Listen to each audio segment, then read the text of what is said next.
Before I tell you what happened, here's the point of this story, because I learned it the hard way. Respect doesn't disappear overnight. It leaks out in small choices. How someone walks past you, how they talk to you when you're calm, how quickly they turn your effort into a joke. And the biggest mistake a man can make is trying to win back respect by being extra nice. That only teaches the other person they can step on you, and you'll bring flowers to apologize for the shoe print. This one is about boundaries that aren't speeches. They're decisions. Quiet ones. Logistics. Distance. New rules. It's also about noticing when someone uses work as a shield, then panics the moment you show up or the shield doesn't reach. No spoilers. Just keep one idea in mind. If your marriage needs you to pretend you don't see what's happening, it's already running on fumes. I was sitting in my suit with a bunch of white tulips in my hand, like some guy waiting to get picked for prom. Boulder was quiet outside. Inside, the house was cleaner than usual, lights warm, table set like I actually cared about the details, because I did. I'd booked the restaurant for 7. 7. Adult time. Not sometime after your third drink. 7 sharp. At 8:40, I stopped pretending the reservation still mattered. At 9:07, I heard the front door slam, so hard the framed photo in the hallway tilted. Lauren came in fast, like she wasn't coming home to her husband, like she was escaping something. She tossed her bag toward the bench without even looking. It hit the floor, spilled a little, and she didn't care. She walked past me like I was a lamp. I kept my voice normal. "Hey, you okay?" She didn't even turn. "Don't start." I blinked, still holding the tulips. "Start what?" She finally looked, and it was the kind of look you give a salesman who followed you into a parking lot. "This." She waved at the table, the suit, the flowers. "This whole rom-com fantasy." I let out a small breath through my nose. "It's our anniversary, Lauren." And she kicked off her shoes like I was the one who tracked mud in. "You booked some dinner like it's a performance, and now you're going to stand there and guilt me?" "I'm not guilting you. I'm reminding you." "Same thing." She moved toward the kitchen. "I had work. At 9 at night." She grabbed a glass and filled it with water, hands shaking a little. "Yes, at 9 at night. Welcome to adulthood." I set the tulips down on the table carefully. "Lauren, I planned this. I told you days ago." She spun on me. "I don't need your permission to stay late." I stared at her for a beat, then nodded once. "Okay, that's a sentence." She narrowed her eyes like I'd insulted her. "What's that supposed to mean?" "It means you're talking to me like I'm your dad." She scoffed. "Oh my God, Nathan. Here we go. You're making the thing. You're the one who walked past me like I'm furniture." She laughed once, sharp and fake. "You're so dramatic." Dramatic is slamming doors and calling your husband a fantasy. She stepped closer, chin up. "I am tired. Evan dumped a stack of reports on me last minute. We're in audit. We're behind. I'm not going to apologize because your schedule didn't win." There it was. Evan, not my boss. Not we had a crunch. She said his name like it belonged in her mouth. I kept my face steady. "Evan Cross. Your boss. My brother-in-law." "Yeah, Evan." She shrugged like it was the most normal thing in the world. "He needed it." I nodded slowly. "We had a reservation. And you think I care about a reservation when I'm trying to keep my job?" She took a drink, eyes locked on me. "You want a medal for putting on a suit?" I walked to the counter, picked up the dessert box I brought home earlier, and held it up like an offer, not a plea. "Fina, no restaurant. We can at least have dessert. Sit down. 10 minutes. She rolled her eyes so hard it looked like it hurt. "You hear yourself? At least have dessert. Like you're some saint trying to save the evening. I'm trying to salvage our anniversary. And I'm trying not to have you standing there blaming me." "I'm not blaming you. I'm asking why you couldn't call." Her lips tightened. "Because I'm not going to check in like a teenager, Nathan." That word, check in, hit wrong. Like she didn't understand what marriage was supposed to be. I opened the dessert box anyway and set it on the table. "You could have texted, 'Running late.' Don't wait. That's not a leash. That's basic respect." She slapped her hand on the counter. "Stop. Stop with the respect speech. Then stop acting like I don't deserve it." Her eyes flashed. "There it is. You always do this. You turn everything into some courtroom argument." "I'm not arguing. I'm listening." "No, you're setting me up so you can feel right." I stared at her, then gestured at the table. "You know what? Seat." Eat. Don't talk. Just be here. She looked at the tulips like they offended her. I don't want your flowers. They're not a contract. They're tulips. Well, keep them. I'm going to bed. Just like that. No epaligi. No happy anniversary. No anything. She marched down the hall and shut the bedroom door hard enough to make the window rattle. I stood there a second, suit jacket still on, dessert untouched, tulips on the table like a punchline. And that's when it hit me. This wasn't about dinner. This was about something colder. She'd stopped treating me like a man she respected. If I'd known where it was headed, I wouldn't have wasted time trying to keep the evening alive. I would have started moving pieces that night. For the next few days, Lauren acted like nothing happened. She'd make coffee, ask if I wanted eggs, talk about grocery lists. Normal on the surface. But it was a staged normal, like she decided the anniversary didn't count, because acknowledging it would mean acknowledging what she did. On the third day, I tried once. One clean attempt. I waited until we were both in the kitchen. No screens, no distractions. We're not going to talk about the other night. She didn't look up from her phone. Talk about what? I leaned back against the counter. You were 2 hours late. You walked past me. You told me not to start. You mocked what I planned. She exhaled, annoyed. I was tired. That's not an answer. That is an answer. She finally looked at me. What do you want me to say? I want you to say you didn't mean it. She smirked like I'd asked her to recite poetry. Nathan, I'm not doing this. I stared a beat. Not doing what? Feeding your need for drama. She grabbed her keys. I'm late. And she left. That night at 10:11, my phone buzzed. Her name. I answered. Hey. Her voice was tight and clipped. Don't wait up. Where are you? At work. It's 10. I said don't wait. She sounded irritated that I existed. I am staying overnight. Audit. We don't have time. Evan needs expenses closed by morning. Again with the name. Again, too casual. I kept my tone even. Wanting to bring you food. No sarp. Immediate. A pause. Then, softer, too quick, like she remembered to play nice. I already grabbed something. Lauren, I'm Buse. She hung up. I stood in the living room, phone in my hand, staring at the blank TV screen like it might answer for her. Two things bother me. One, she said Evan like he lived in our house. Two, she sounded nervous, not exhausted. Nervous like someone worried about being caught somewhere they shouldn't be. I didn't yell. I didn't text 10 times. I didn't do the pathetic thing where you beg for reassurance. I put my keys in my pocket and grabbed my jacket. If you're going to lie to me, at least make me work for it. That was my mood driving down to her office. Her building sat in a business park, lights mostly off. A couple of cars in a lot. And there, her car, right by the front entrance like she planned to leave fast. I parked across the street where I could see the doors without being obvious. I turned the engine off. Watched. 20 minutes passed. Then the glass doors opened and Lauren stepped out. No code. Hair down. Not the tight work bun she wore when she was in audit. She had her scarf in her hands like she'd just remembered it existed. She wasn't rushing.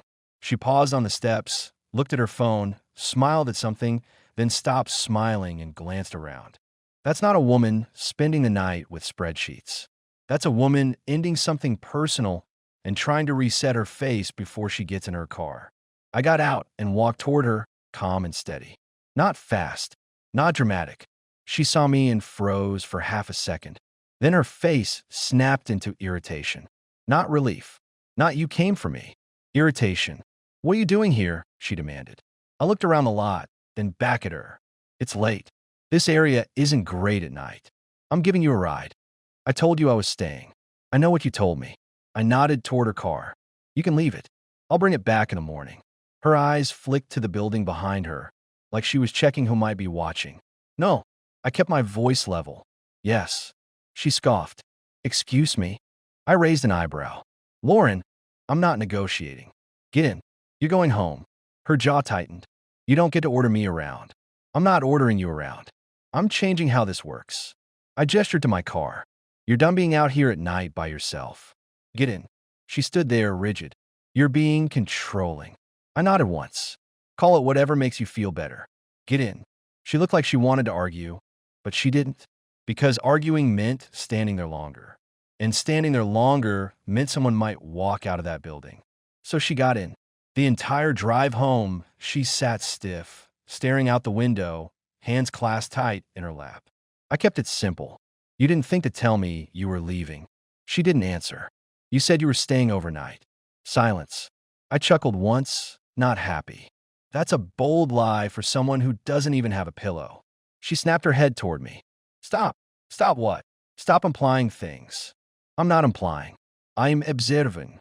She looked forward again, lips pressed tight. When we got home, she got out without a word and went straight to the bedroom. Door shut. Not slammed this time, controlled. Like she was trying to look calm. I slept on the couch. Not as punishment, as a boundary. In the morning, I made coffee, got dressed, and waited. She came out, eyes puffy, face neutral. I held up the keys to her car. Let's go. She hesitated. I can drive myself. You can, but your car's still there. I grabbed my jacket. Move. She followed me to my truck, silent again. On the way back, I tried one time. One adult line, no begging.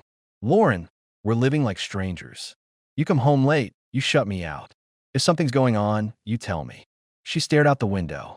Not a single word. I tapped the steering wheel once. Silence is an answer too, you know. Still nothing. When we pulled into the lot, she unbuckled fast. Don't walk me in. I wasn't going to. She paused, then looked at me like I was a problem she needed gone. Don't come here again. I smiled slightly. That depends. Her eyes narrowed. On what? On whether you keep lying. She got out and walked away without looking back.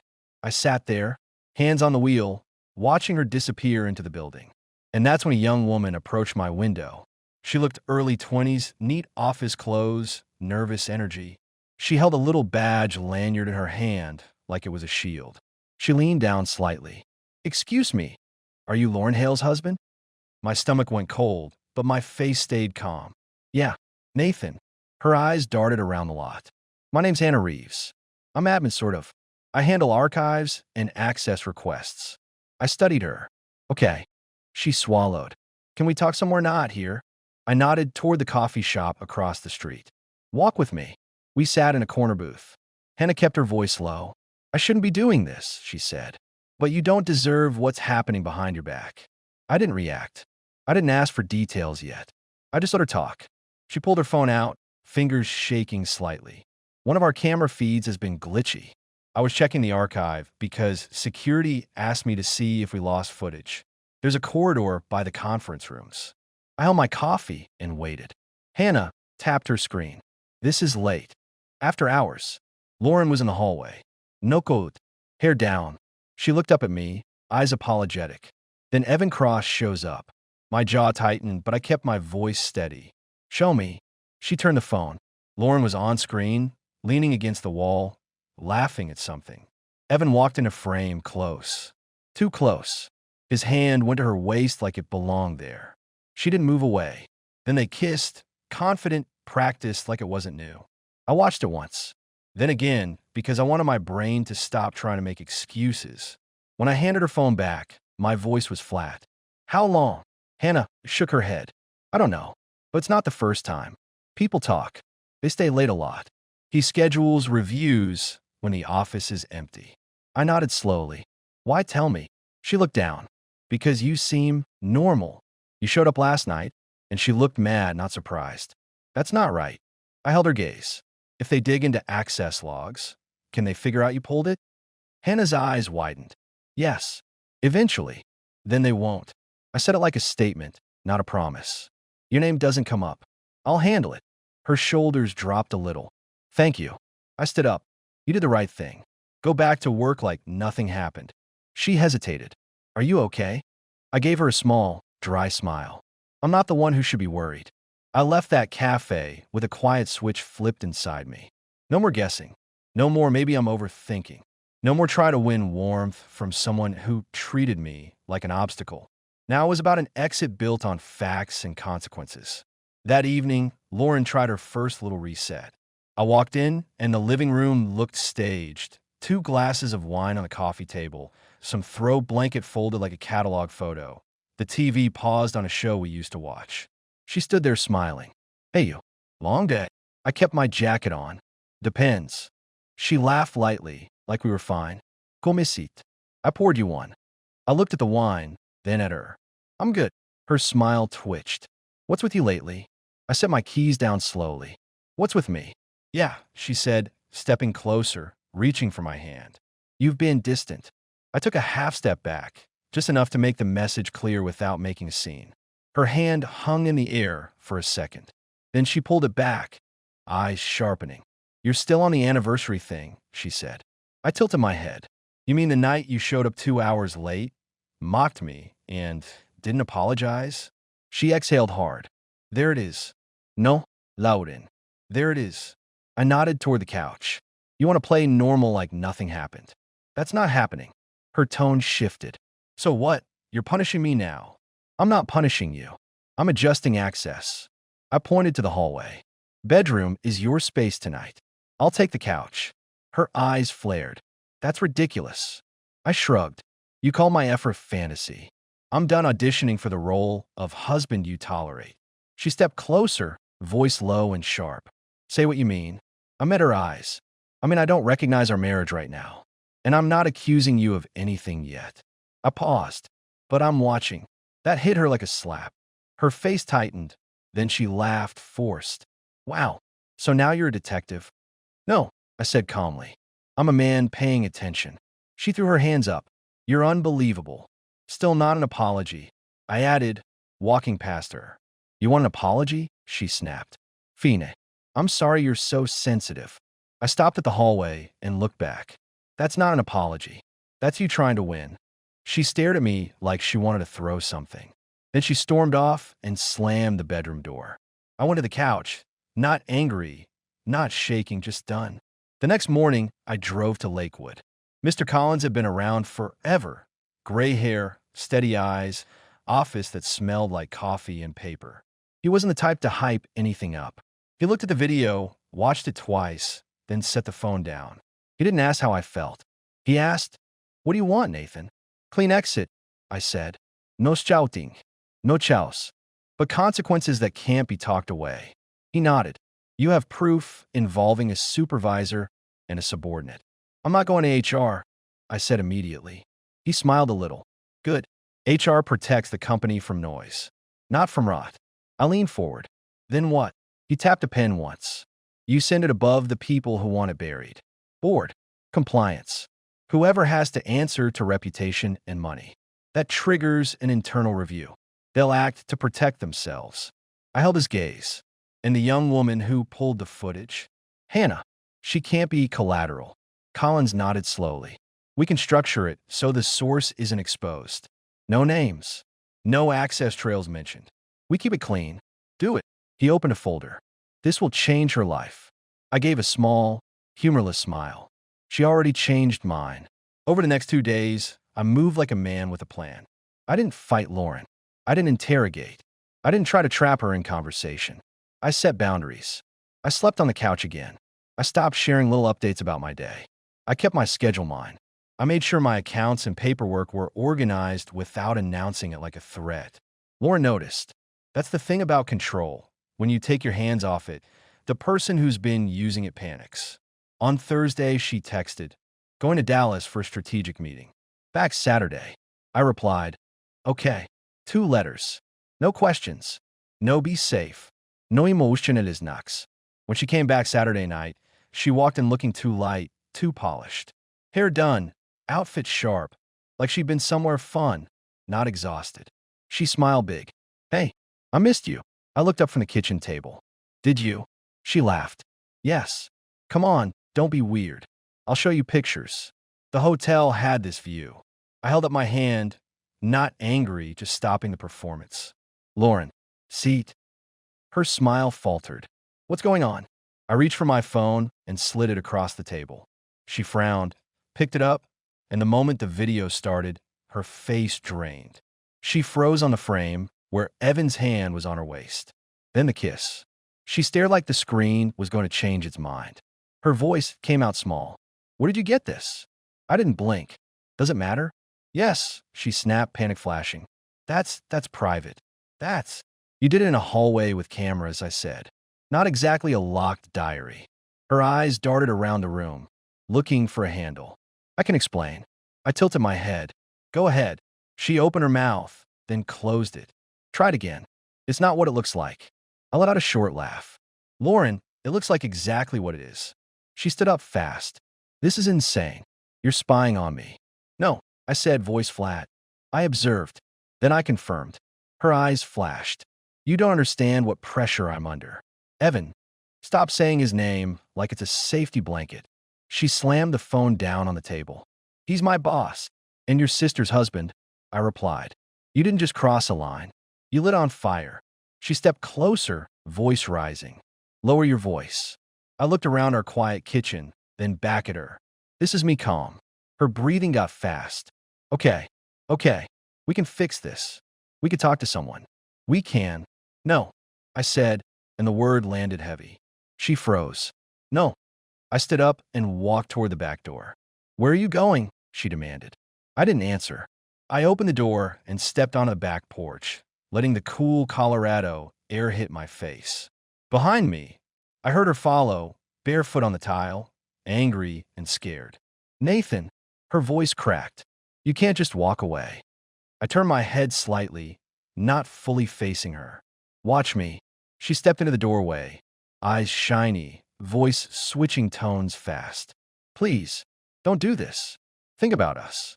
I looked at her finally, calm and steady.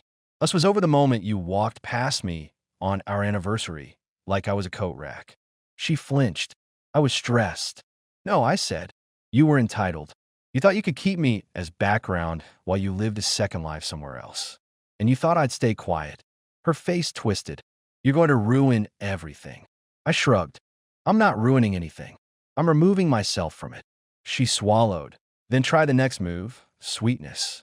Okay. Just come inside. Let's breathe. Let's. I cut her off, voice calm. I already made the calls I needed to make. Her eyes widened. What calls? I smiled slightly. The kind you can't talk your way out of. She stared at me, and for the first time since that anniversary night, she looked like she understood she wasn't driving anymore. Inside, my phone buzzed. A message from Collins. Submitted. Review initiated. Source protected. I put the phone back in my pocket and looked at Lauren like she was a stranger renting my house. I'm not doing a screaming match, I said. I'm not doing negotiations. You'll hear what happens next through your workplace. Her voice went tight. You sent it to them? I nodded once. Above them. She shook her head fast. You can't. Evan will. Evan won't. I said, simple. She stepped forward, anger returning. So that's it? You're going to blow up my career. I tilted my head. You mean the career you used as a shield while you disrespected me in my own home? She stared. Then her face went hard. You're doing this to punish me. I kept my voice even. I'm doing this because actions have consequences. And because I'm not living as the guy who pretends. She stood there trembling, then threw the last dart she had. You're not perfect either. I nodded.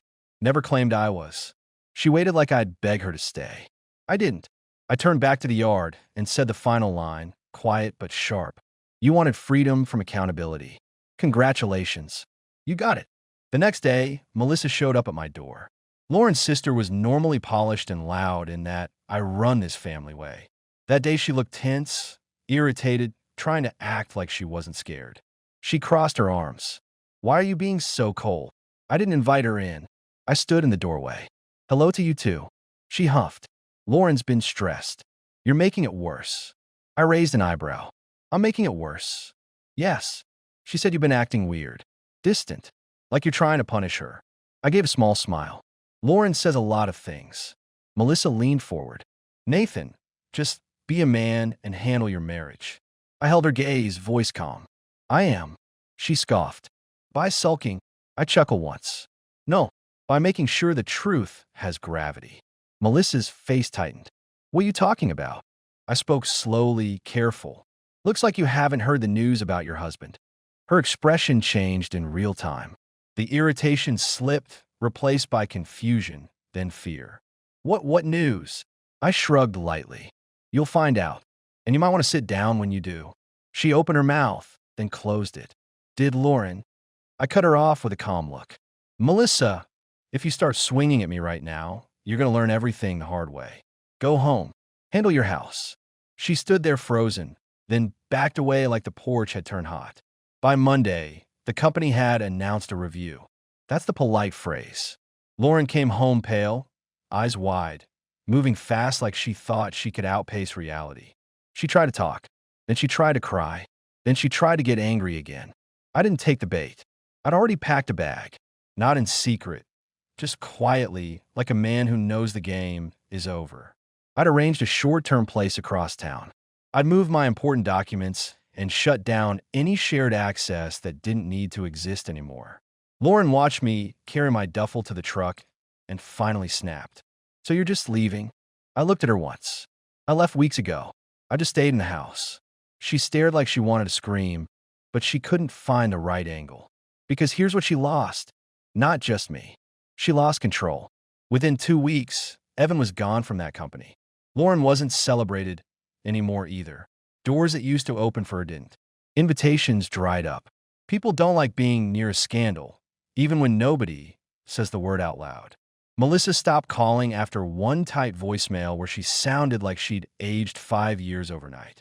I didn't gloat. I didn't post. I didn't circle back to prove a point. I just lived.